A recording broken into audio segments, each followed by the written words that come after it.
Baghdad, 1991. A man walks through the streets of a city where foreigners disappear, where every corner has eyes, where the wrong accent, the wrong gesture, the wrong moment of hesitation can end in a basement room with no windows and no mercy. The air smells like dust and diesel. The buildings still carry scars from American bombs. Saddam Hussein's face watches from every wall, every poster, every government office. His intelligence service, the Mukhabarat, has informants in every neighborhood, every marketplace, every mosque. This is not a place where secrets survive, and yet the man walking these streets carries the most dangerous secret of all. He is not Iraqi, he is Israeli. He works for Mossad. His mission is not to observe from a distance, not to bribe a mid-level official or tap a phone line. His mission is something that intelligence agencies dream about but rarely achieve, something so audacious that most spy services would call it suicide.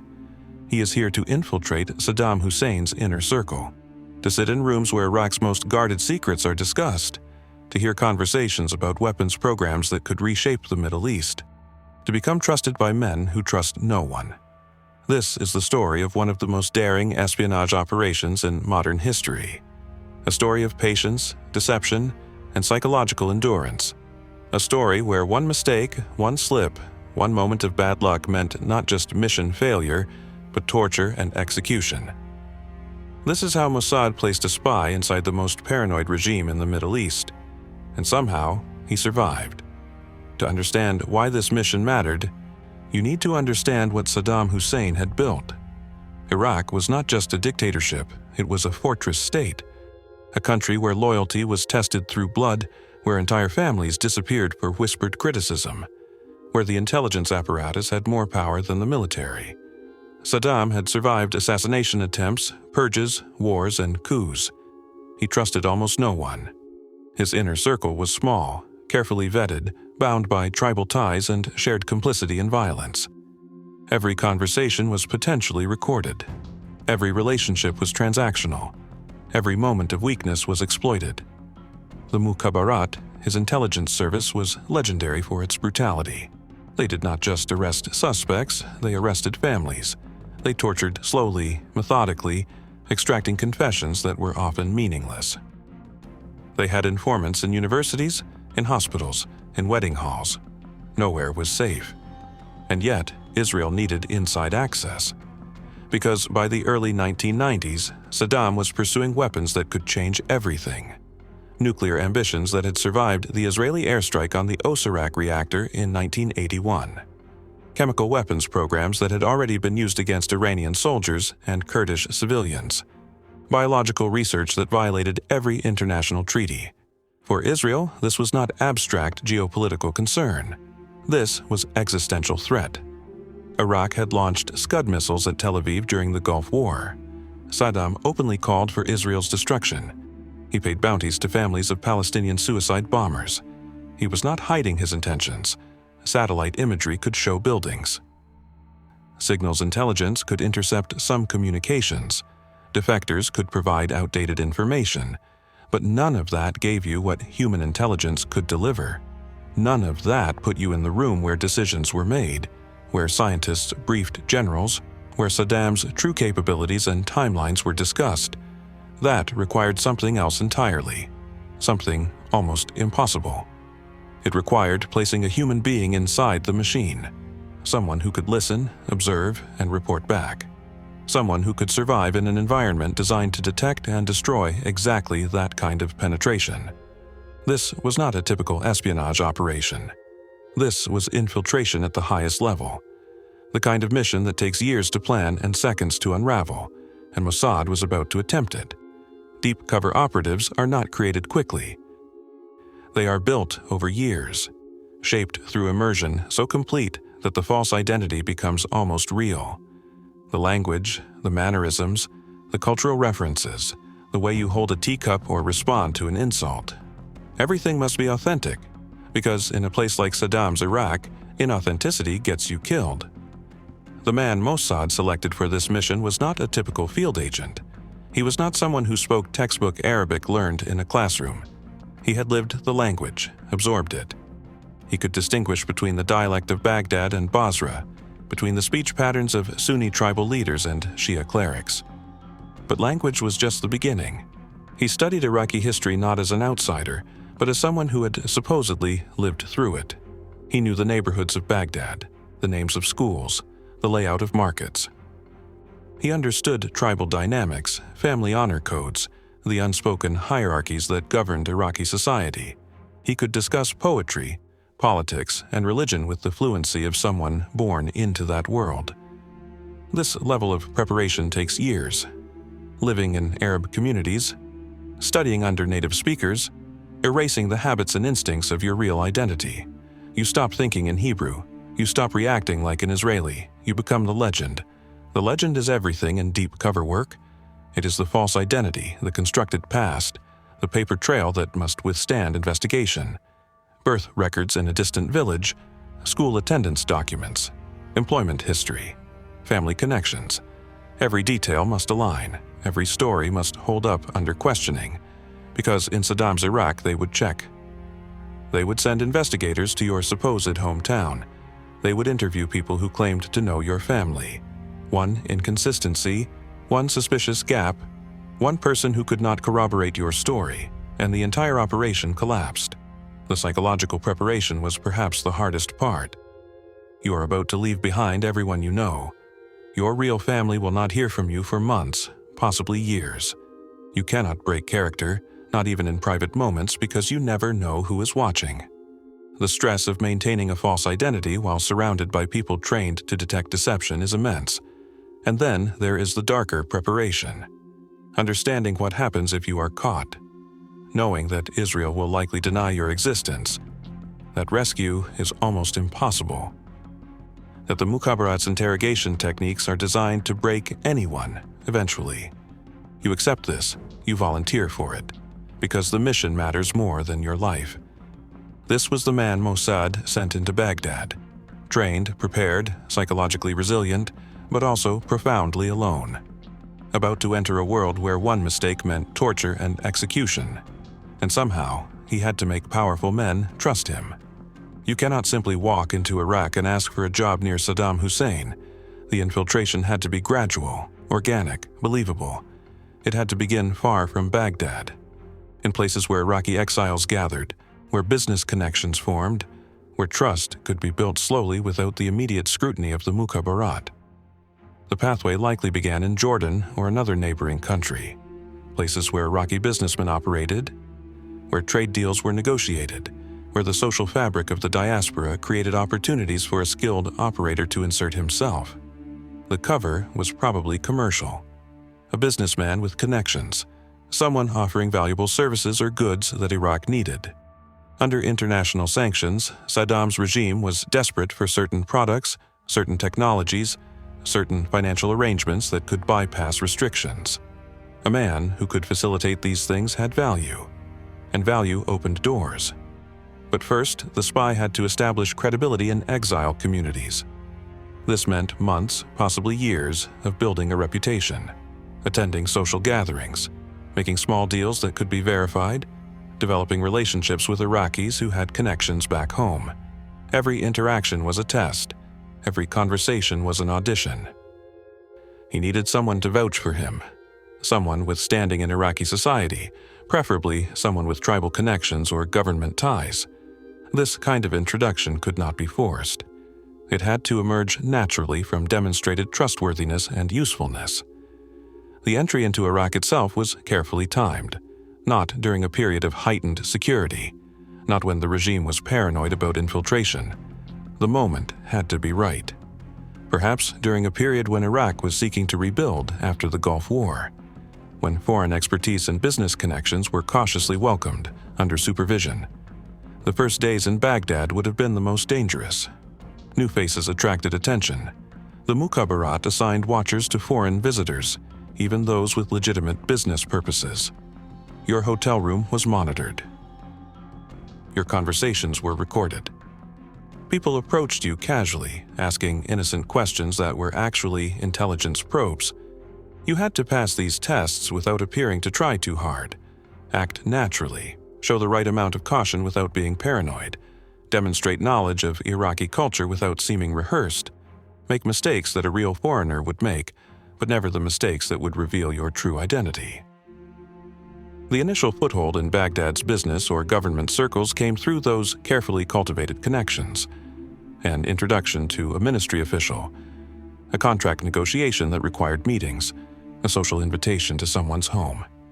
Each step moved him closer to the circles that mattered, but each step also increased the scrutiny.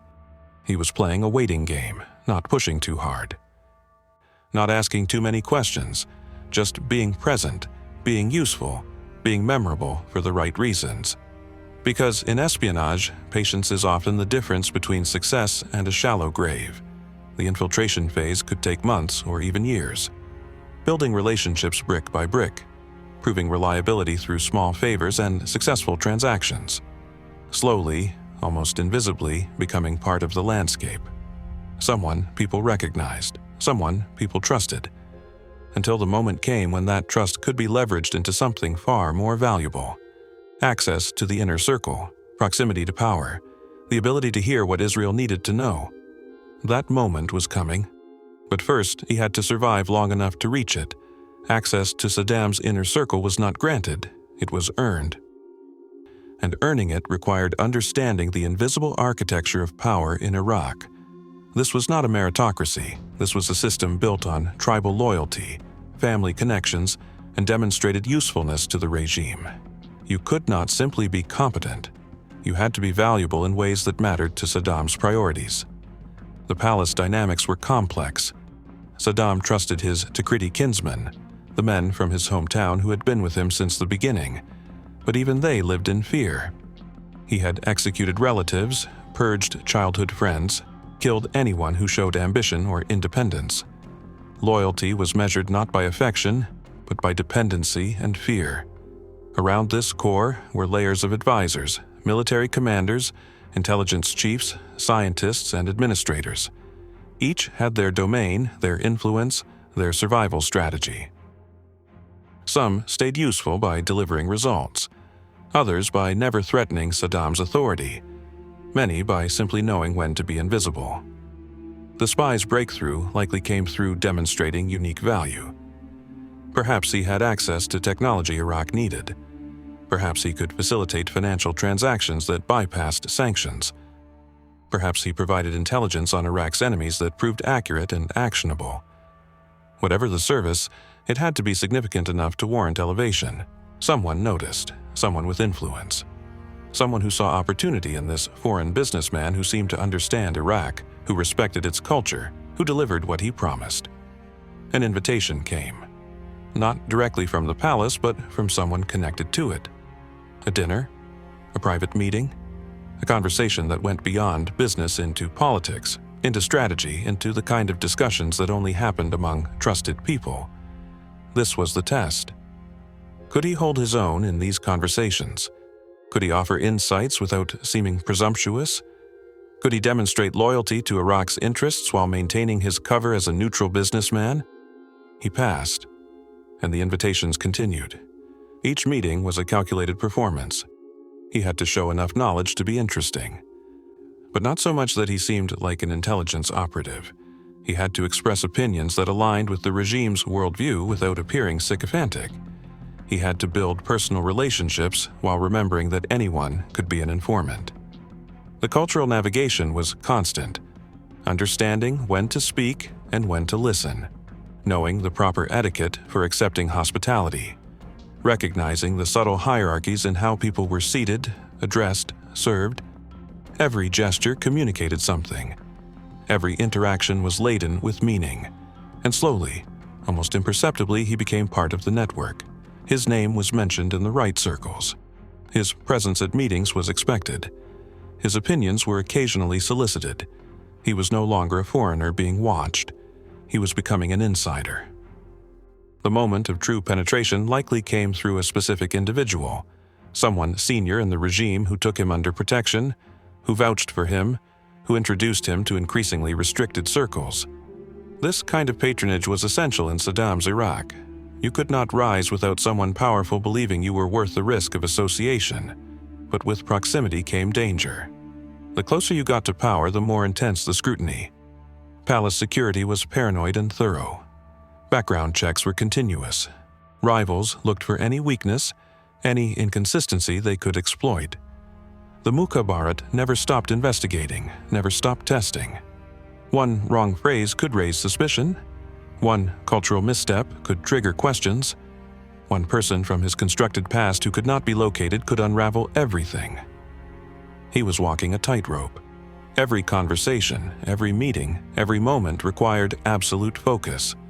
The psychological strain was immense, living a lie while surrounded by people trained to detect deception, maintaining composure while knowing that discovery meant torture and death.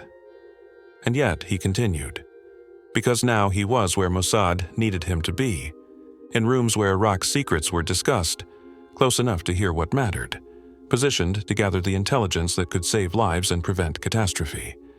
The infiltration was complete. Now came the even harder part, staying alive while stealing secrets from one of the most brutal regimes on Earth. The meetings happened in unexpected places, sometimes in government offices where armed guards stood at every door, sometimes in private homes where the conversations lasted until dawn, sometimes in restaurants where entire sections were cleared for security. The locations changed, but the atmosphere was always the same: controlled, watched, dangerous.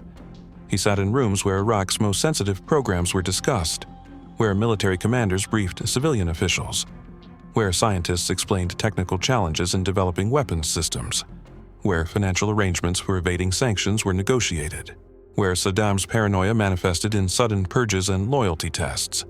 Every conversation was an intelligence opportunity, but he could not take notes, could not record, could not show unusual interest in sensitive topics. He had to absorb information naturally, as any participant in the discussion would, then commit it to memory for later transmission. The details mattered enormously, not just the broad strokes of policy, but the specifics.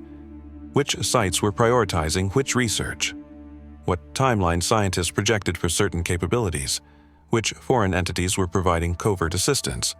Which individuals were gaining or losing influence in the regime's hierarchy? He learned about Iraq's continuing efforts to reconstitute its nuclear program despite the 1981 Israeli airstrike on Iraq, the dispersal of research across multiple sites to avoid detection, the recruitment of foreign scientists, the procurement networks operating through third countries, the specific technical obstacles they faced and how they planned to overcome them.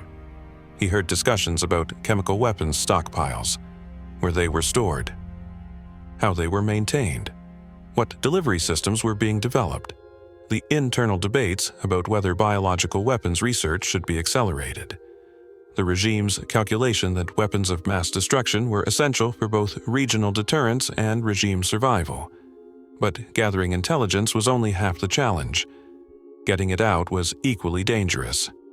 Communication with Tel Aviv had to be secure and undetectable.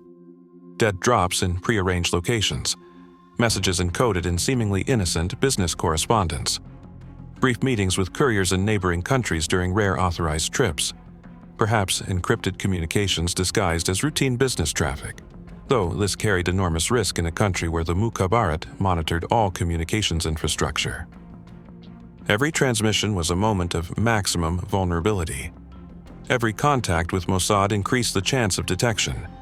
The operational security had to be perfect.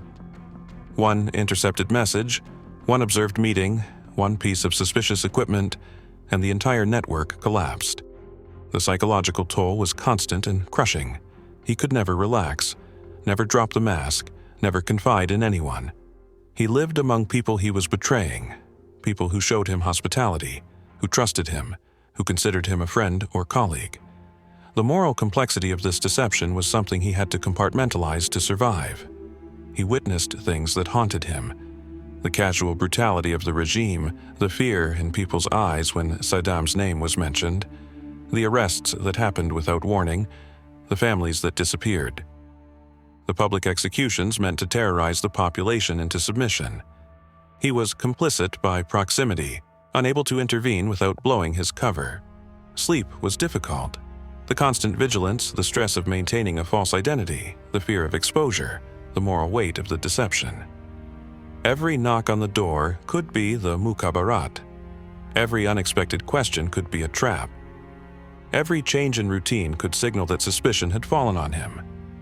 And yet he continued, month after month, gathering intelligence that Tel Aviv considered invaluable, providing insights that satellites and signals intelligence could never deliver, becoming one of Mossad's most productive assets inside a hostile regime. But in espionage, success breeds complacency, and complacency breeds mistakes. The longer an operation runs, the higher the probability of exposure. Statistical inevitability begins working against you.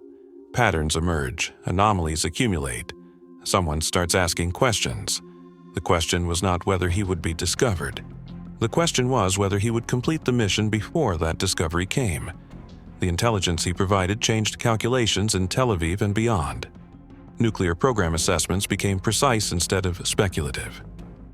Israel now knew which facilities were operational, which were decoys, which were most critical to Iraq's weapons development timeline.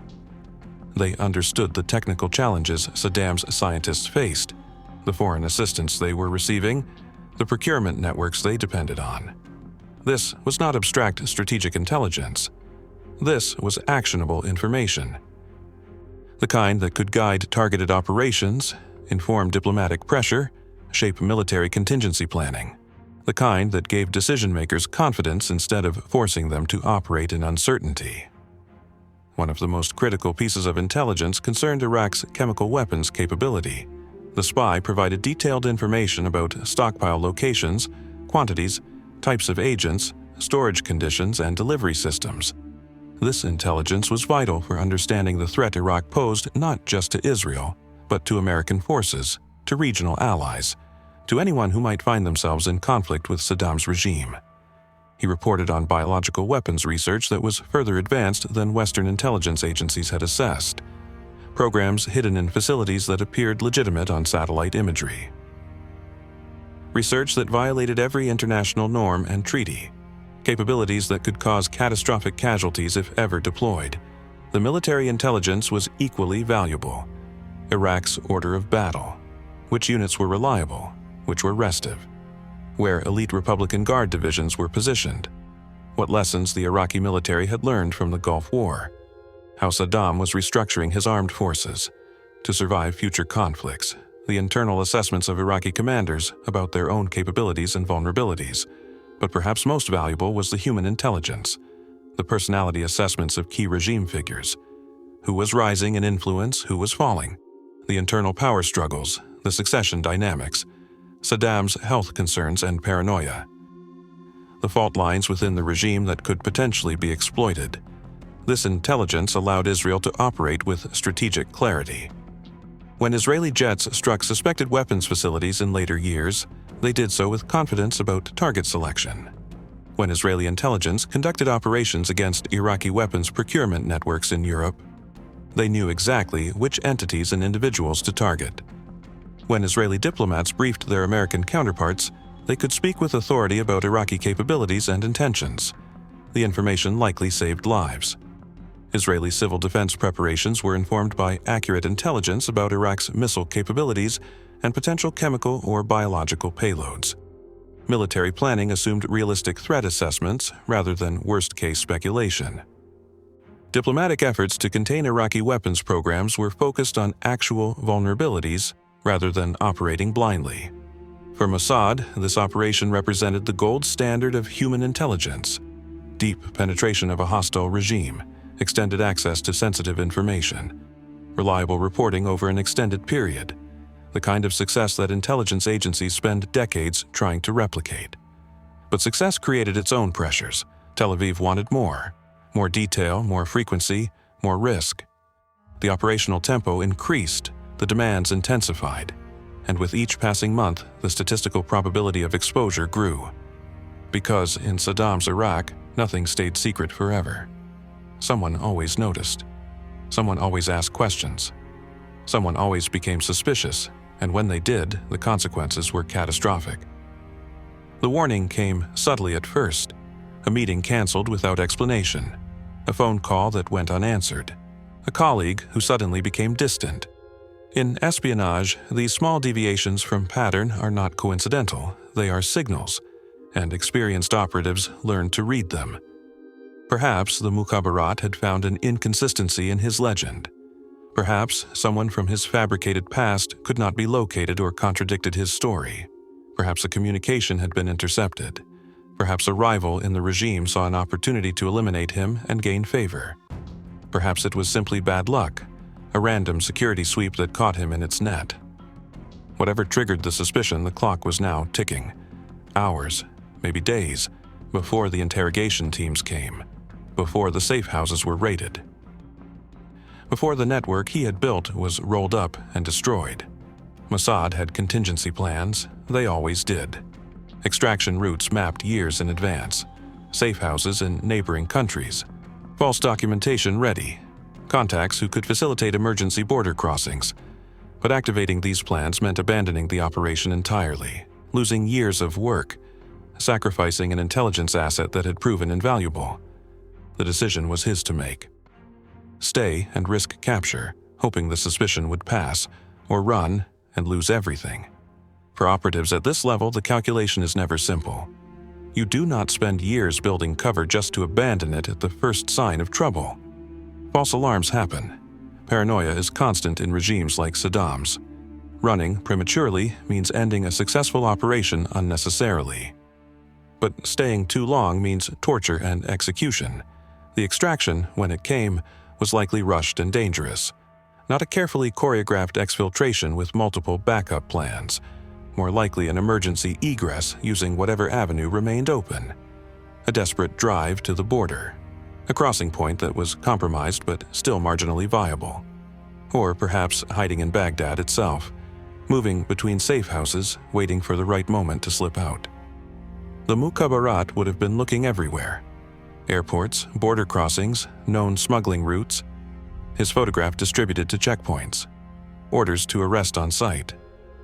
The full apparatus of Saddam's security state mobilized to find one man. If he made it out, it was through a combination of preparation, luck, and the courage to move when others would have frozen. Perhaps a nighttime crossing into Jordan or Syria, perhaps hiding in a truck convoy, perhaps using forged documents that had been prepared for exactly this contingency. The network he left behind faced immediate danger. Anyone he had contacted, anyone who had vouched for him, anyone who had facilitated his access. The Mukhabarat would arrest them all, interrogate them brutally, execute those deemed complicit, use their confessions to map the entire operation. This is the moral burden every deep cover operative carries. The people who trusted you, who helped you, who considered you a friend, they pay the price for your deception. Some knew they were taking that risk. Most did not. They simply believed your legend and treated you with the hospitality their culture demanded.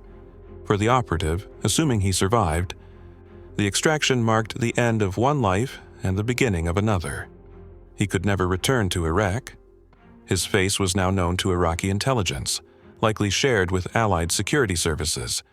The identity he had built over years was burned, the relationships destroyed, and the psychological aftermath was only beginning. Years of living a lie leave scars that never fully heal. The hypervigilance becomes permanent. The inability to fully trust anyone. The nightmares about being discovered. The guilt about those left behind. But the mission was complete. The intelligence had been delivered. Israel knew what it needed to know about Saddam's weapons programs, his military capabilities, his regime's vulnerabilities. One man, operating alone in the most hostile environment imaginable, had accomplished what entire satellite networks and signals intelligence operations could not. And somewhere, living under a name that is not his own, he carries that knowledge in silence.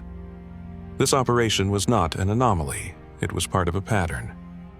Mossad has a history of achieving the impossible, of placing operatives in environments where detection should be inevitable, of sustaining operations that other intelligence services would consider too risky to attempt. 1960, Buenos Aires. Mossad agents tracked down Adolf Eichmann, the architect of the Holocaust's logistics, living under a false identity in Argentina. They surveilled him for months, confirmed his identity through meticulous investigation, then kidnapped him off a street and smuggled him out of the country on a commercial flight. The operation required precise planning, nerves of steel, and the willingness to violate another nation's sovereignty for justice. 1966. An Iraqi pilot trained to fly the Soviet MiG-21, one of the most advanced fighter jets of the era, defected with his aircraft and flew it to Israel. But he was not acting alone. Mossad had spent years cultivating him, understanding his grievances, offering him a future. When he landed that jet in Israel, Western intelligence gained access to Soviet technology they had been desperate to examine. 2010, Dubai. A Hamas military commander was assassinated in his hotel room by a team that entered and exited the country using flawless operational security. The operation was captured on security cameras, revealing the sophistication of the planning, the multiple layers of cover identities, the coordination required to execute a hit in a foreign country and escape undetected. These operations share common elements: years of preparation, cultural immersion, patience, the willingness to take extraordinary risks for strategic objectives, and the understanding that human intelligence, properly executed, delivers insights that technology alone cannot provide. Because satellites can photograph buildings, but they cannot tell you what is being discussed inside those buildings. Signals intelligence can intercept communications, but it cannot capture the informal conversations where real decisions are made. Defectors can provide information, but it is often outdated or incomplete. Only a human being, positioned correctly, trusted by the right people, can provide the intelligence that changes outcomes. This is why Israel invests so heavily in human intelligence operations. For a small country surrounded by hostile neighbors, facing existential threats, having advance warning is not a luxury, it is survival. Knowing what your enemies are planning, what capabilities they are developing, what vulnerabilities they possess, this knowledge shapes every strategic decision. The doctrine is clear: gather intelligence by any means necessary. Operate where others will not. Take risks that other agencies consider unacceptable. Because the cost of ignorance is national extinction. But this approach requires something rare: operatives willing to spend years living as someone else. Intelligence officers willing to approve operations with low probability of success and high probability of casualties. A society willing to support these activities even when they are controversial, even when they result in diplomatic incidents, even when the costs are high. Israel has cultivated this capability over decades, built institutions that recruit, train, and deploy operatives at the highest level, created a culture within Mossad where the impossible is simply another assignment, maintained operational security so tight that most operations are never publicly acknowledged. The spy in Saddam's inner circle was one operation among many, but it represented the pinnacle of the craft. Deep penetration, extended access, actionable intelligence, all achieved in an environment designed to prevent exactly that kind of infiltration. And it worked because one person was willing to risk everything, to live a lie for years, to betray people who trusted him, to accept that capture meant death, all for information that his country desperately needed. This is the reality of intelligence work at the highest level. Not glamorous, not cinematic in the way movies portray it. Just patient, dangerous, psychologically devastating work performed by people whose names will never be known. Every intelligence operation raises questions that have no clean answers. The spy built relationships in Baghdad. He sat in homes, shared meals, listened to stories about families and hopes and fears. Some of the people who trusted him were complicit in the regime's brutality, but others were ordinary individuals navigating survival in a dictatorship. They showed him hospitality because their culture demanded it. They vouched for him because they believed his legend, and he betrayed them all. This is the moral calculus of espionage. You use people, you manipulate trust, you build friendships knowing they are tools, not genuine human connections. And when the operation ends, those people face consequences while you disappear. Some were arrested, interrogated, perhaps executed. Their crime was trusting the wrong person. Their families suffered for association. The ripples of betrayal extended far beyond the immediate targets. For the operative, this burden is permanent. You can rationalize it. Tell yourself the mission was necessary, that the intelligence saved lives, that the regime was evil and those who served it were complicit. But the faces stay with you. the people who showed you kindness, who believed your lies, who paid with their lives for your deception. Can this be justified? Israel would say yes, absolutely. Without hesitation, the argument is existential. Saddam Hussein was pursuing weapons of mass destruction with the explicit goal of threatening Israel. He had already launched missiles at Tel Aviv. He paid bounties for terrorist attacks.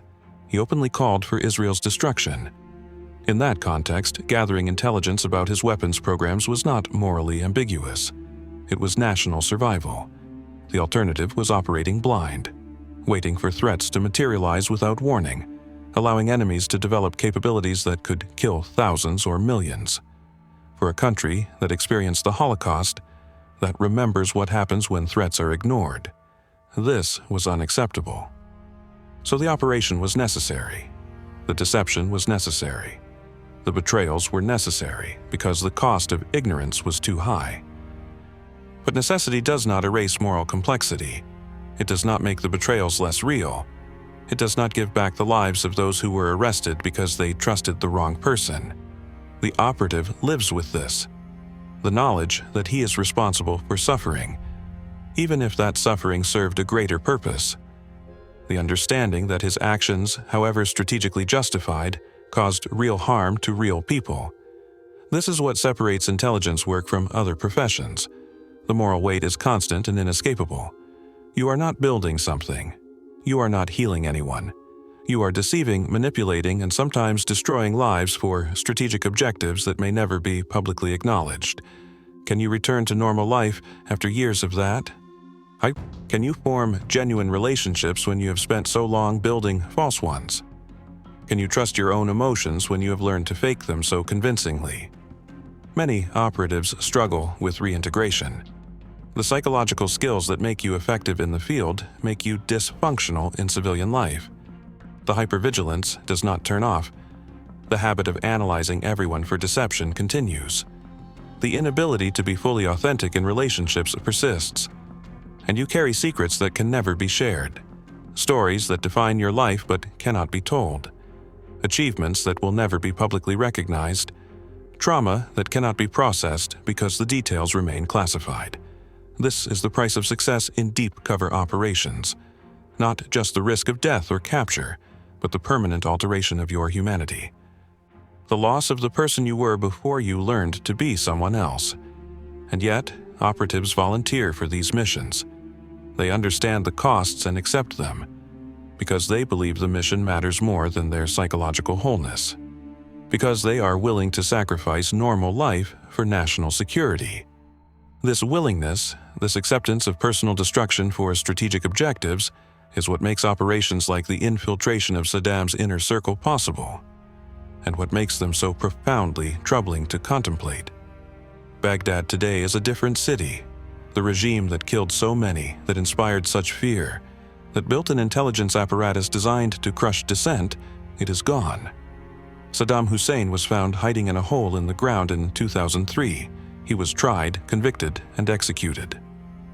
The Mukhabarat was disbanded. The palaces were bombed or abandoned. The secrets that once required a spy to risk his life are now partially revealed.